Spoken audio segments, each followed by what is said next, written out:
நலாஸ் நாட்டு சர்க்கரை நலமுடன் வாழ நலாஸ் இந்தியாவிலேயே நாட்டு சர்க்கரைக்கு ISI முத்திரை மற்றும் அக்மார்க் அங்கீகாரம் பெற்ற ஒரே நிறுவனம். தொடர்புக்கு 9047053531. ஆக்சுவலி ஆகஸ்ட் இது ஜெயிலர் வந்து இன்னொரு 2-3 டேஸ் ஷூட்டிங் இருக்கு. அந்த முதல்ல சொன்னேன் ரிலீஸ் டேட் வந்து ப்ரொடக்ஷன் ஆஃபீஸ் அவங்க ரிலீஸ் பண்ணாங்க.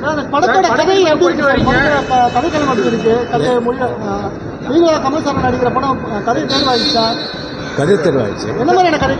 அது டேரக்டர் தான் சார். இத்தனை ஆண்டுகளாக அரசு இது சினிமாவில் வந்து பயணிச்சுட்டு வரீங்க. நிறைய நடிகர்கள் நிறைய அரசியல் தலைவர்களாக பார்த்துருக்கீங்க. தற்பொழுது நீங்கள் ஒரு சக நடிகராக ஜனநாயகன் படம் முடக்கப்பட்டதுக்கு உங்களோட கருத்து என்ன சார்? சாரி, எனக்கு கருத்து சார், இன்னொரு முக்கியமான கேள்வி. நீங்க ஒரு மூத்த அரசியல் நடிகராக இருக்கிறீங்க. இப்போ உள்ள இளைஞர்கள் நடிகர்கள் மேல ரொம்ப இதுபட்டு ஒரு ஆர்வமா போயிட்டு அவங்க ரொம்ப இதா பண்றாங்க. நிறைய பேர் கீழே விழுந்து அடிபட்டு உயிரிழக்கிறத கூட நம்ம பார்க்க முடியுது. ஒரு மூத்த நடிகரா இளைஞர்களுக்கு நடிகர்கள் மீது அதிக ஆர்வமா போற இளைஞர்களுக்கு என்ன சார் சொல்லுங்க? இல்லை, இந்த இளைஞர்கள் ரொம்ப ஜாகிரதையா இருக்கணும். அவங்க ஏதாவது அடிபட்டா அவங்களுக்கு தானே காயமாகும். ஸோ அவங்க தான் வந்து ஜாகிரதையா இருக்கணும்.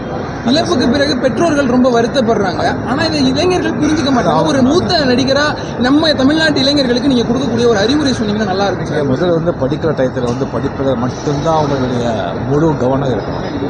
அந்த டயத்தை விட்டாங்கன்னு சொன்னால் அதுக்கப்புறம் வாழ்க்கையில் வந்து அவங்க ரொம்ப கஷ்டப்பட வேண்டியிருக்கும். அதை மட்டும் அவங்க மைண்டில் வச்சுக்கிட்டு படிப்பில் மட்டும் அவங்க வந்து திருவிழா அவங்க சிந்தனை அவங்க எல்லாமே அதில் தான் இருக்கணும். முதல்ல வந்து உடம்பு ஆரோக்கியத்தை பார்த்துக்கணும். இந்த டயத்தில் முதல்ல சொல்கிறது வந்து இளைஞர்களுக்கு தயவு செஞ்சு இந்த குடிப்பழக்கத்தில் கஞ்சா இதெல்லாம் வந்து தயவு செஞ்சு இதில் வந்து நீங்கள் அடிமையாகாதீங்க. அது பண்ணால் அவங்க வாழ்க்கையே கெட்டு போயிடும். அது நீங்கள் மட்டும் இல்லை, உங்கள் சம்மந்தப்பட்ட தாய் தந்தை குடும்பம் எல்லாரையும் வாழ்க்கையை நீங்கள் நரகமாக்கிடுறீங்க. ஸோ அதில் மட்டும் நீங்கள் வந்து யாராவது அப்படி உங்கள் நண்பர் கிடைச்சா அந்த நண்பர்கிட்ட அவங்க கிட்ட கூட போகாதீங்க, தூரம் இருக்கு. தேங்க்யூ. ஒரே ஒரு கேள்வி சார், முக்கியமான கேள்வி.